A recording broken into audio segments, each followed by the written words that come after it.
Hi, everyone. My name is Martin Rand, and I'm the CEO and co-founder of Pactum. And thanks for allocating your 45 minutes today to tune in to what is the first ever Pactum Founders webinar. And I'm incredibly excited about that, but also a little bit intimidated because we have never done this together, and let's see how it works and what a bunch of talent we have on this call today.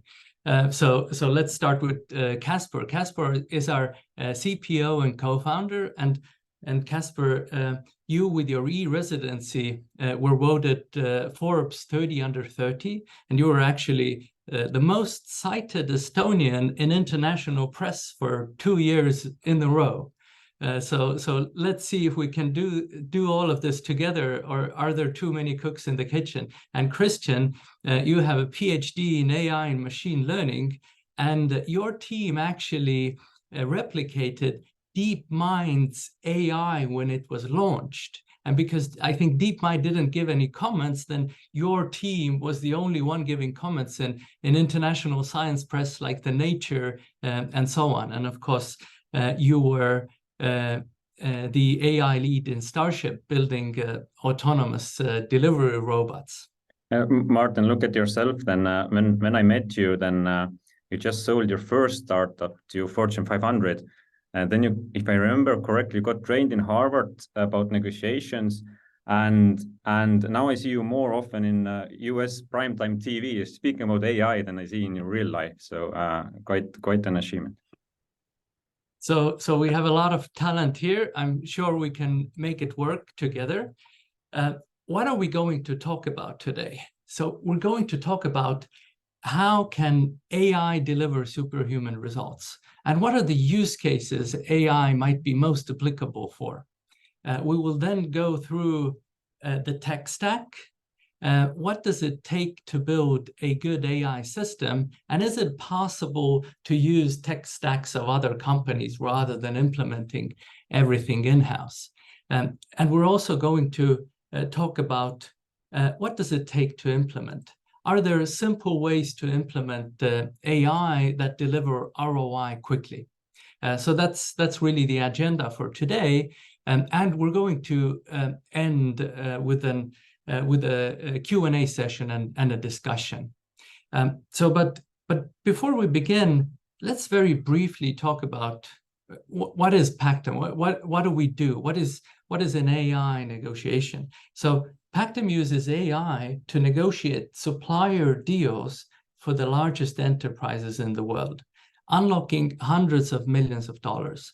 And our customers are usually companies with over $5 billion of revenue, like Walmart, Maersk are a couple of that we can name, but really the largest CPG companies in the world, the largest automotive manufacturers, the largest telcos, and so on. And of course, we just presented on stage in DPW with Henkel, the largest CPG in Europe, and with Walmart, and so on. So what we do is really simple. There's an AI on the enterprise side, and there is a human on the supplier side, and they interact in human language to renegotiate a commercial deal.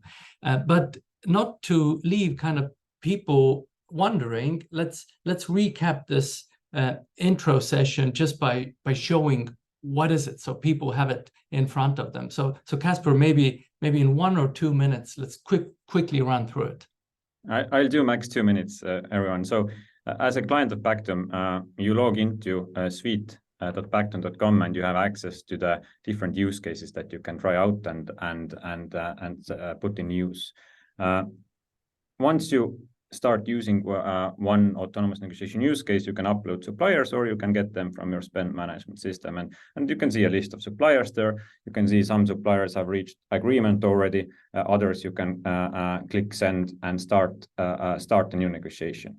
Once the negotiation goes out, as Martin said, a supplier receives an email, there's a link, supplier clicks on a link, lands in a negotiation portal where the client side is automated.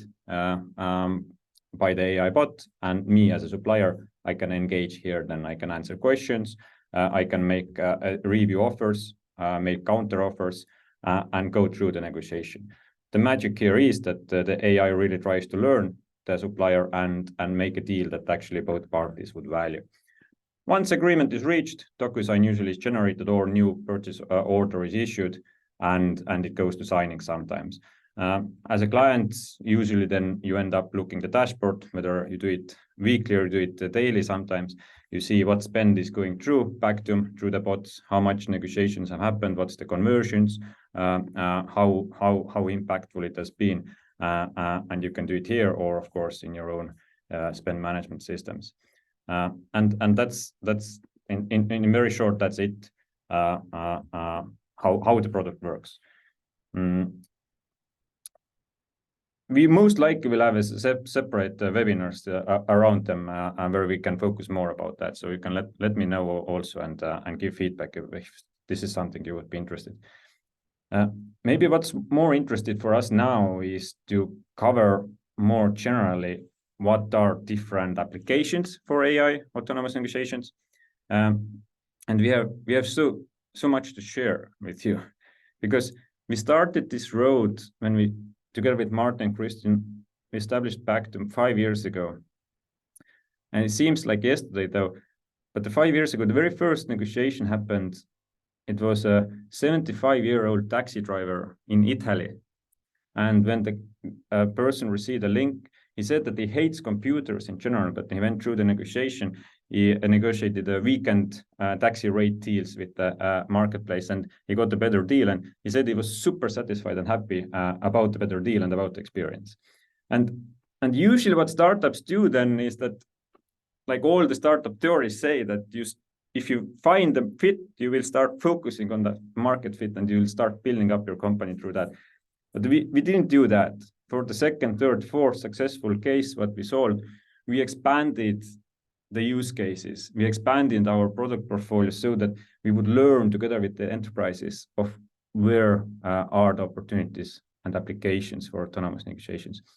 And this display here tries to explain that in very short way, that there are use cases which apply horizontally across procurement organizations. And there are use cases where it's very verticalized about some specific industries. When we speak about the horizontal use cases, then we are dividing them to 3 different levels of autonomous negotiations. First are supplier level, meaning that once you have these negotiations with the supplier, usually never touch these terms again, like for example, working capital, increasing net payment days or early payment discounts. You do that and these terms apply through the life cycle of that supplier. Then there are contract level negotiations that are very hot. These are the contractual terms, usually between 1 to 3 years. For example, MRO services, IT services, and usually it's about pricing of these services that apply to specific line items or specific services. And we just now finished one actually cycle of contract level negotiation with Fortune 10, and we saved $13 million for them. It was in facility maintenance, so plumbers, cleaners across hundreds of different stores, and it was fascinating because suppliers gave very high rankings there as well, 4.2 out of 5 of their experience. And so very difficult to do for humans because it's so time consuming. The third layer there in the procurement stack of autonomous negotiation use cases are the event level use cases, where it's more about transactional negotiations, usually off contract, meaning that before purchase order is issued, you may want to review whether the price is fair, and it's fairly automated. Usually, you coming from Ariba or Coupa, for example, a requisition goes through autonomous negotiation, and the new price will be automatically added to the purchase order. So all of these cover end-to-end procurement, most recurring use cases for procurement organizations in any industry.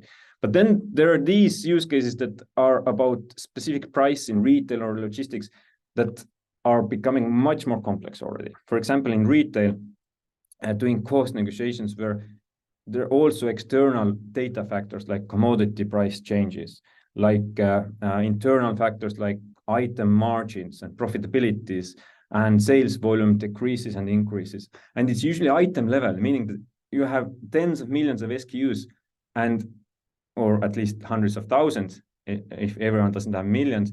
And each of that item price changes, and quite often it changes quarterly even. And then the AI manages to capture that changes and that data points and conduct negotiations with these suppliers. While in logistics, and I'll give you the last example here, logistics, what matters mostly is the supply demand daily between some routes with carriers, for example, that who is able to serve on what price level and which carrier to reach out in the first place. It needs quite sophisticated AI algorithms there. But we are also working with manufacturers, and with different industries where requirements are a bit different, and maybe again another session, or you can read more from our website also about these use cases.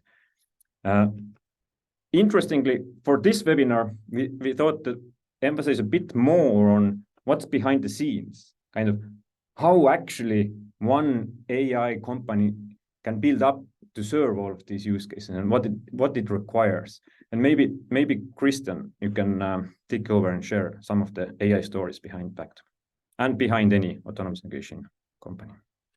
Thank you.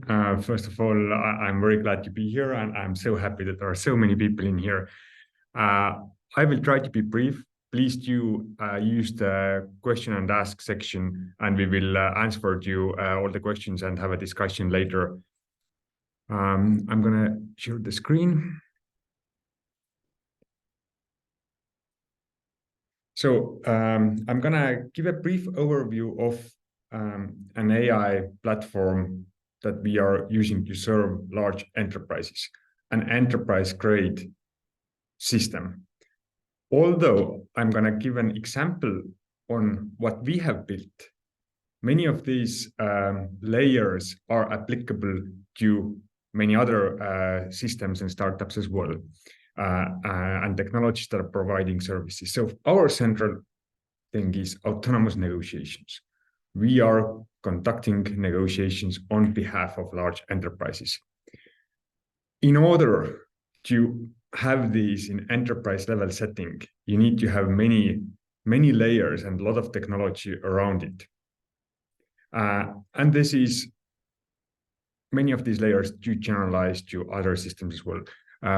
You saw how Martin was showing and describing what we are doing, and Kaspar was showing the demo of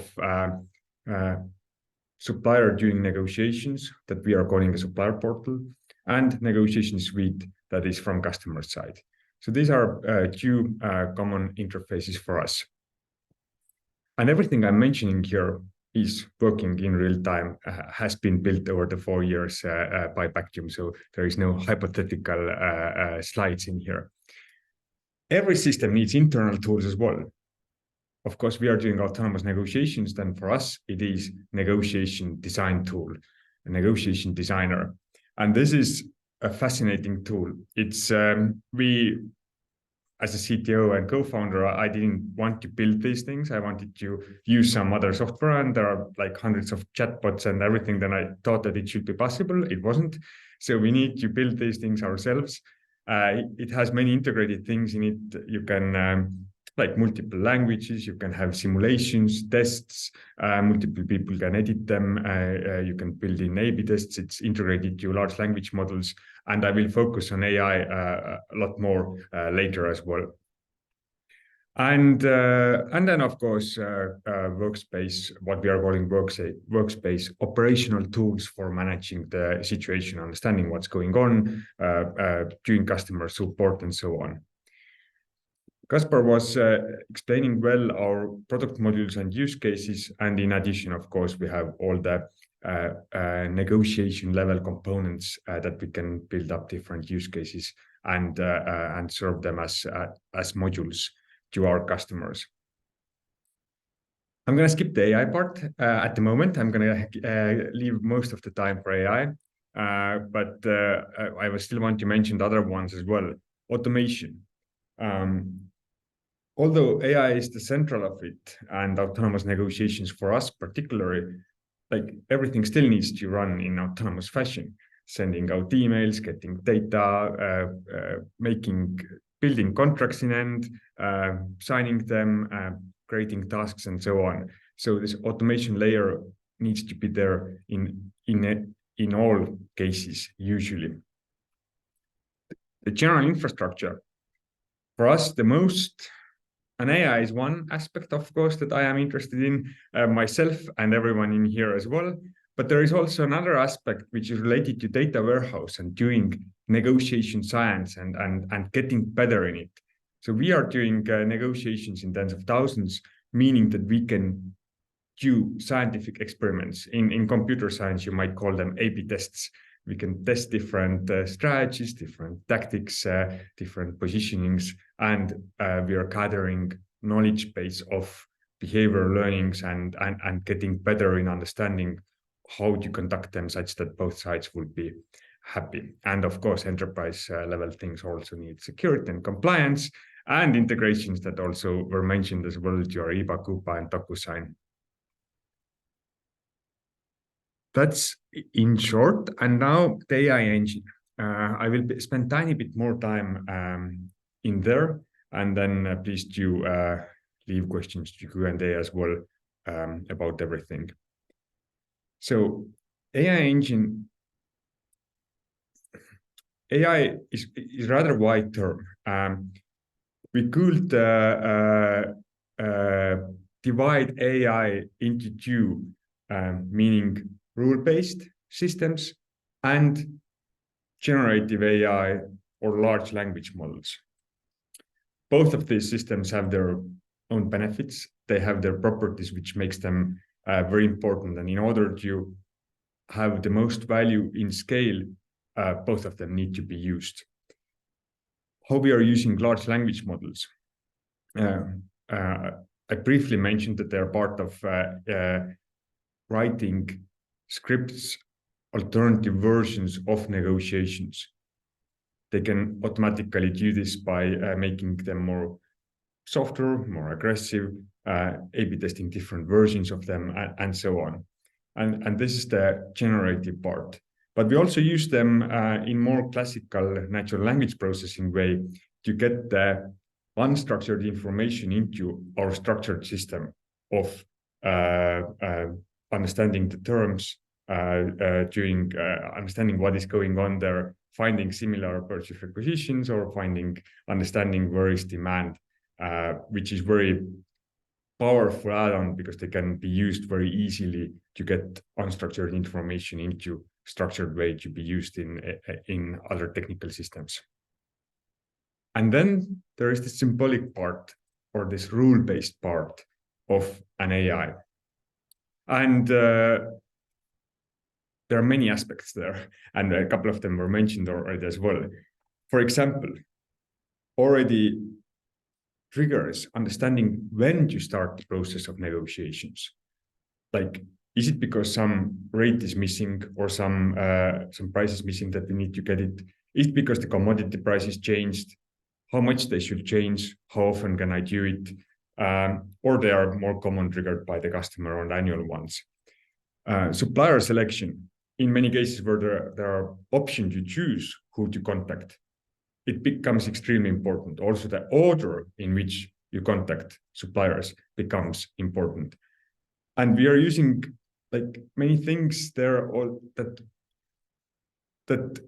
actually suppliers understand and it's transparent. For example, we use gamification. We tell them explicitly that if you get the deal now, you will be preferred to be contacted in the future as well. And that makes total sense for them. So if we get the business, why not to contact again? But it also incentivizes to get the business. And then we also need to use anti-gaming such that the system cannot be gamed and so on. Another rule-based systems are related to dynamic pricing and dynamic offers. Like how aggressive to be with anchor offer in negotiation terms. How do prices change depending on previous negotiations? Like every negotiation with you affects and makes next negotiations better. And all of this is happening automatically. So if you're going live, the results are already decent from all the learnings, but they are getting better with one customer from week to week, a usual way of using the previous data. And I'm going to give the final example how rule-based AI is used. Like contracts, especially on higher level contracts, not so transactional ones, have many terms. And we are defining what are these terms that we are negotiating. Then we are defining a value function, like how valuable it is, every term is for our customers. And that's what the system is optimizing. That's why it knows when you take a deal, when not. But it's also way more powerful. In the negotiations, we are generating thousands of possible contracts and choosing the ones that we believe the other side will prefer, that are equal to us, to make multiple equivalent simultaneous offers, a term in negotiation science. So this is very cool, because sometimes the AI makes offers that I realize myself, oh, that's actually a pretty good one, and suppliers choose that. So it's a very cool feature indeed. Thank you. And all of this together, we're saying AI engine because it's a bit wider. Like, it is the orchestrator of this whole system of doing everything. When, who to contact, when, what parameters to put in, how the system works, and also then later triggering other steps like contract generation and sending data. But this is the orchestrator of this full system, which makes it unique and special. As you can see, enterprise grade software is relatively complex, and AI as a word, as a term, as an industry is relatively complex. And there is another problem, that enterprises are very large, more like larger than we commonly understand, like Martin said. So the question is, how do you merge these two things? How do you deploy and scale them inside of an organization? And I guess I'm gonna give it over to Kaspar.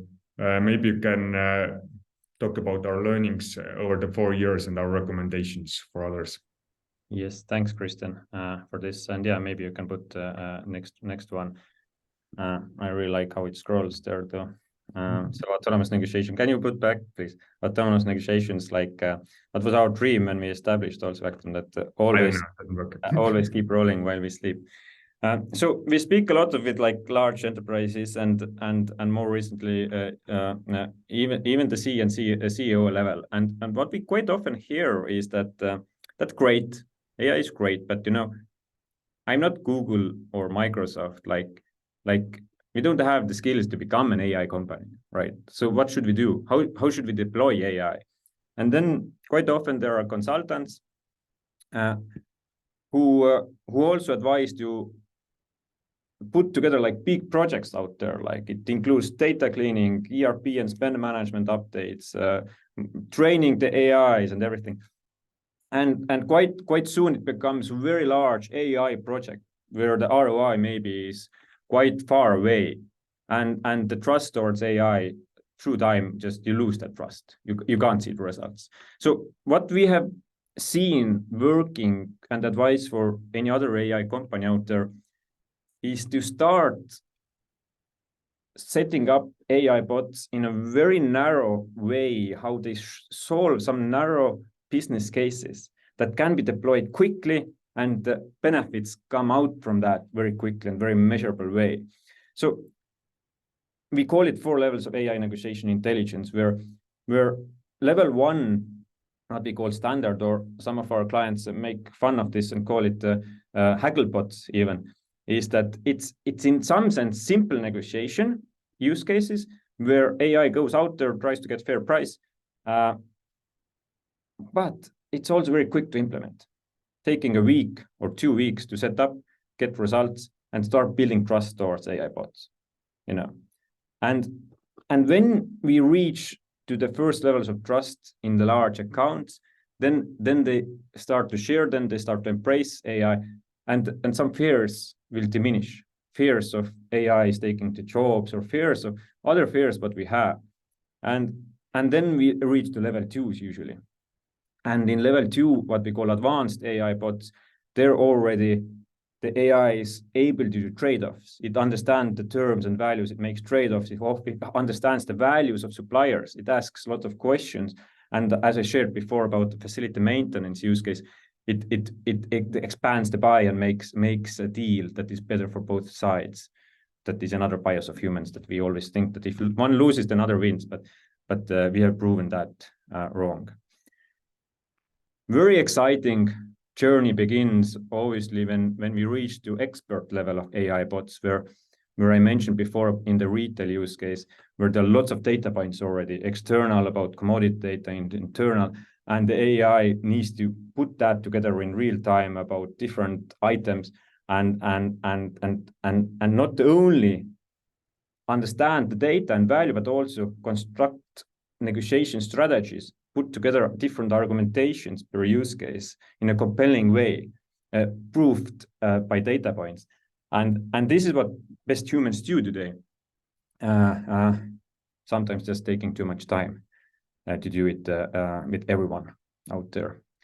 I'm not going to stay too long for level 4 in this webinar, but we have already had some pilots, and things become very interesting when we see AI capabilities in superhuman level, where, for example, we have large language models understanding in real time in some communication channels like Telegram about trucking opportunities and carrier opportunities, putting them together and imagine that they never sleep, and you can have thousands of these bots figuring out new business opportunities and creating extra revenue for you. So this become very fascinating, but something we usually don't speak too much, because it's complex. It takes more time to deploy these AI bots, and we want to come back always with the fairly simplest use cases, so that everyone starts building trust around AI bots and sees them not competitors to themselves, but like Martin said before, sees them as our allies, our partners, our team members, that you can have hundreds of more team members working for you, working to achieve your goals. And this is really inspiring. Thank you, Kaspar. So just to recap what we spoke about today. So we looked at how can AI deliver superhuman results? What are the specific use cases?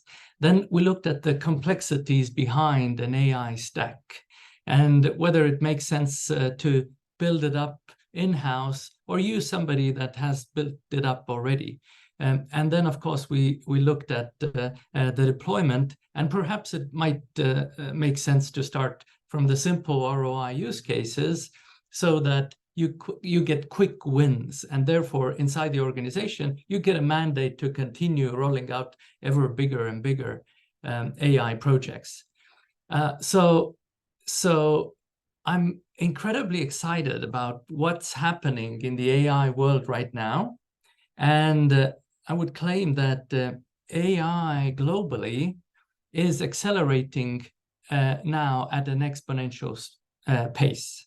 And yes, you could say that, hey, there is some AI fatigue out there, and kind of a lot of people have tried ChatGPT and are now dropping from it.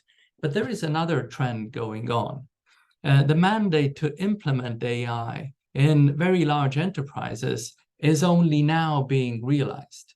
And I don't think people realize just how large enterprises are.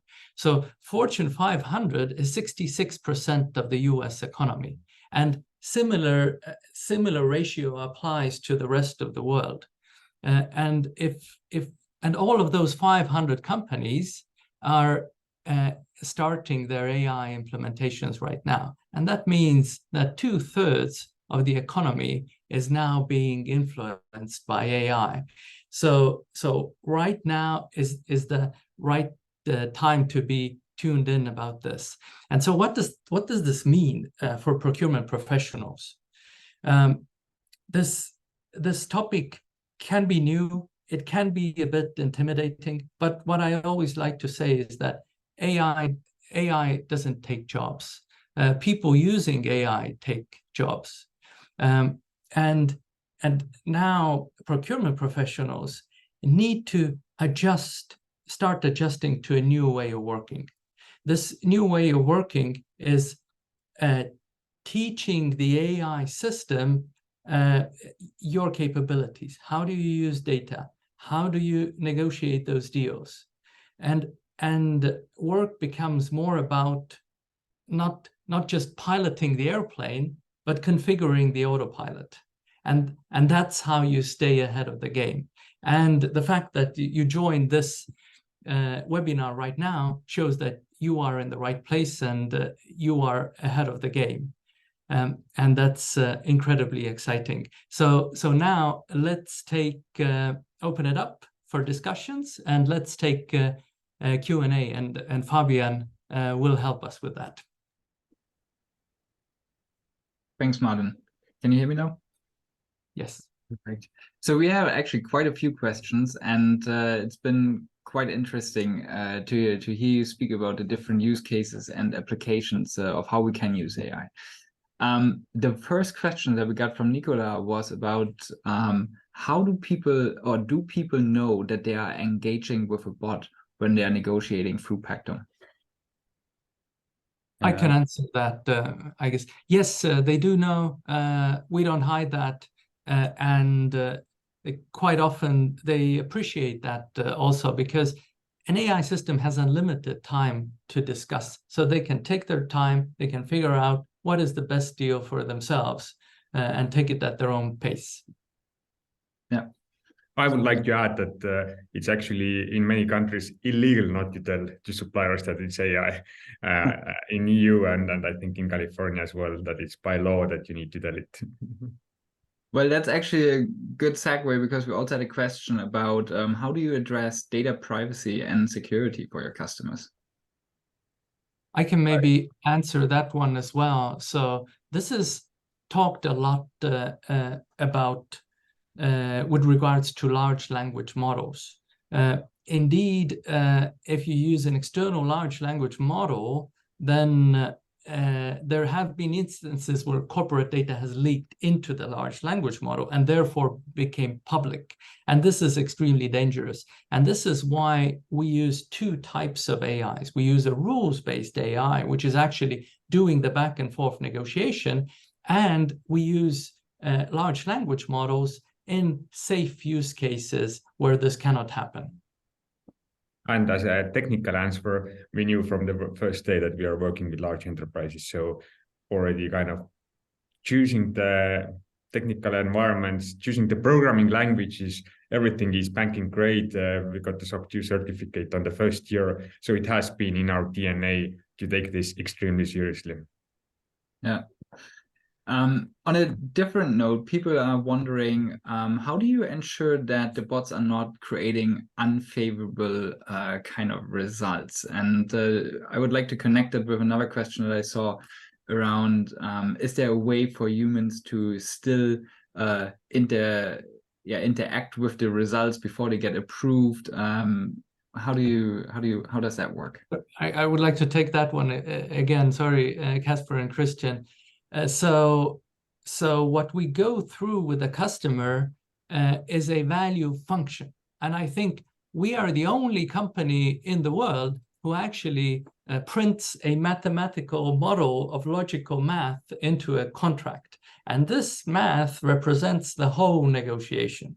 So the bot won't do a bad deal because the rules are agreed. And quite often our customers say, hey, can you build I want to monitor all this. Can you build a human in the loop so I actually give a final acceptance to these deals? But then pretty soon they realize that, hey, this is all rules-based. It won't go outside the bounds. So there is no reason to really do that.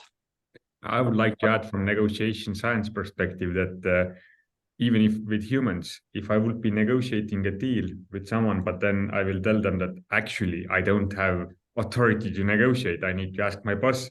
I mean, it's not going to end well. So we have the guardrails. We are never making a bad deal, but this is an agent who is doing it autonomously and has the authority to do it. But of course, in some use cases, this is needed, where later people will decide or they need to put their input, and that's why we also have the client interface suite.pactum.com. Yeah, and quite often there are people who want to modify the anchors, for example, and minimum thresholds of what we accept, like per category base or per negotiation base. So this is totally doable in suite.pactum. And but yeah, like Martin said, in other cases it depends on use case, whether if it's very low dollar spend tail end negotiation about some purchase requisition, then each negotiation doesn't require itself customization like that. But building on that, there was another question of like, do you use machine learning in order to improve those results and to improve those anchors? How do we think about that? Yes. So improve the results. Yes, machine learning is in many use cases in live, in production, and like usual machine learning algorithms learning from data periodically. And these are mainly related to if there is a huge, like large data set from prices, from like in logistics, in merchandising, and so on.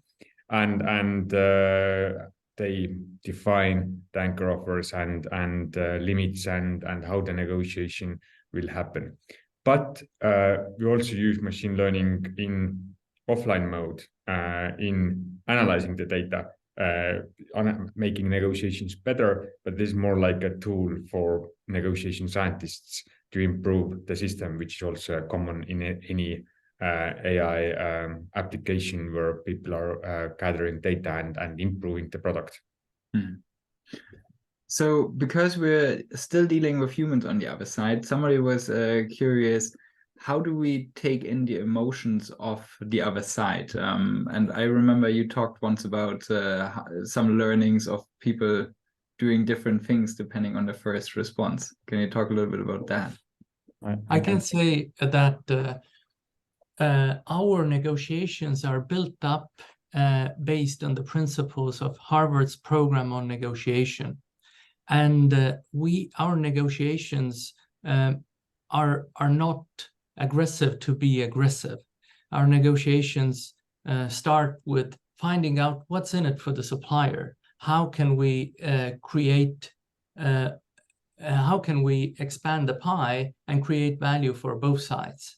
And that is, and yes, the system can be limited in terms of understanding or feeling what the other side thinks about or cares about, but the system is constantly getting better at it because we have built up the world's largest repository of behavioral negotiation learnings, and with those snippets we can understand what the other side feels as well.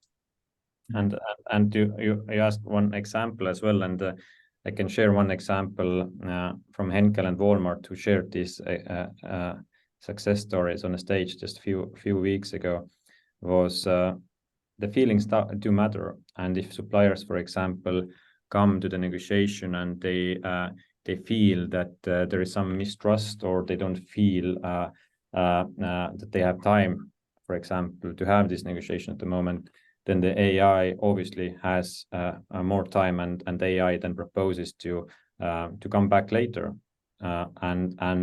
And if this doesn't work later, then the AI reveals some of the terms and desires by the client side to open up the collaborative negotiation space.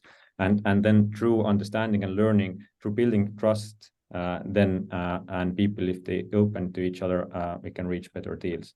And this is exactly like Martin and Kristjan shared, why we can do it is that each negotiation can be improved from the previous one because it's in a fixed contract space that we are operating in. And one question here was about, did you see different results in different geographies? Does it work better in some places than in others? The cultural aspect is fascinating. Obviously, the sentences and approaches are a bit different based on different cultures.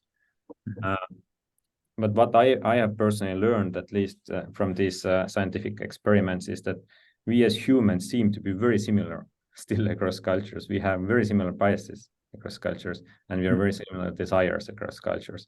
So all in all, we can't see that different cultures would have different rates or savings because of their culture, but more about because of the business and relations and industry vertical.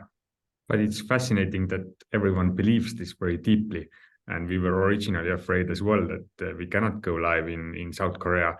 But I think it's proven to be wrong. It's rather applicable as we are all humans. Mm.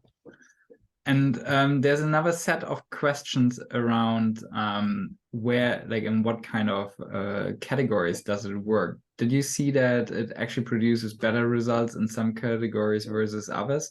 And then there's another follow-on question more about complex services, which you talked about earlier, where somebody is even interested in, like, have you seen it work for cloud agreements, for example? Cloud agreements, definitely, like, we categorize that as software licenses as a category, and this works very well, of course, because usually behind the cloud agreement there is another person who is quite tech savvy. At least they have computer, most likely. So this works nicely for both sides, and it's very good results. Different categories, different results, yes. But the answer is unfortunately longer here. Why? And it depends, as always. It depends in some categories when we do price negotiations about the commodities. So it can be better results in dairy category at the moment because dairy prices are down, commodity prices, compared to sugar, which prices have been increased. And negotiations are more about cost avoidance. So it depends, the results depend on macro environmental plus internal differences mostly. I like it, spoken like a real consultant. Kristjan, I have one question for you, and it's about the battle of AI. So what happens when Pactum negotiates with Pactum, or just with another chatbot, I guess? Yeah, I saw the question as well, like if we are representing the large enterprise and then a supplier would have either a different software or would like to use them themselves. Has this happened already? And almost. So I think it is going to happen very soon. We have had multiple suppliers reaching to us and wanting to write the system against it. If there are more repetitive negotiations with less terms and maybe only a couple of them and more about the price, that they would like to write the system against it. And we are kind of quite far with it. We have defined like the data structures, the schema of how these bots are negotiating with each other. And it's going to be fascinating because then you can start improving the bot in one side and the other side, and it's going to be a fascinating battle. And even more, creating huge amount of value in an autonomous manner. I checked that there is so many awesome questions in here. Yes. And 1 minute remaining, so let's try to speed up. Yeah, I think there's one question that I thought was quite interesting about integrating with existing procurement tech and how you actually support that. Can you maybe quickly talk about that? And then there's another question that is more about, okay, how do we get started? And I think, Kaspar, you touched on that earlier. Yes, so very short integrations, must-haves shown also in the Pactum platform picture that Kristjan shared.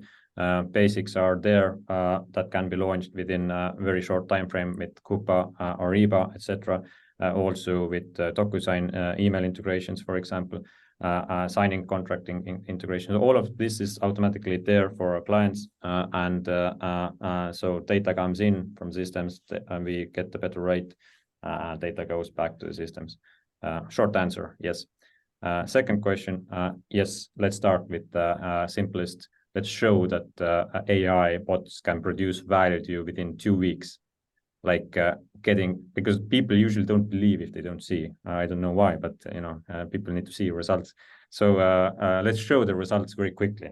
And let's scale through these And first. I think the question was also more specific as well, like in the enterprise, if they would like to do it, should they approach via product or via procurement, or like who should be owning coming to Pactum?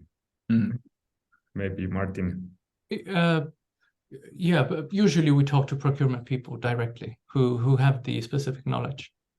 Yes, Yeah. so you don't need to go to some AI team or data science team somewhere. It's simple, and we are there for you. Perfect.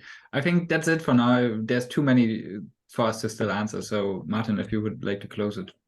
All right. So thanks everyone for spending this time today. And my personal email is martin@pactum.com. Or if you'd like to approach sales directly, it's sales@pactum.com, whichever way you choose. So thanks for tuning in today, and see you in next webinars. And thank you, Kristjan, Kaspar, and Fabian. Thank you. Thank you.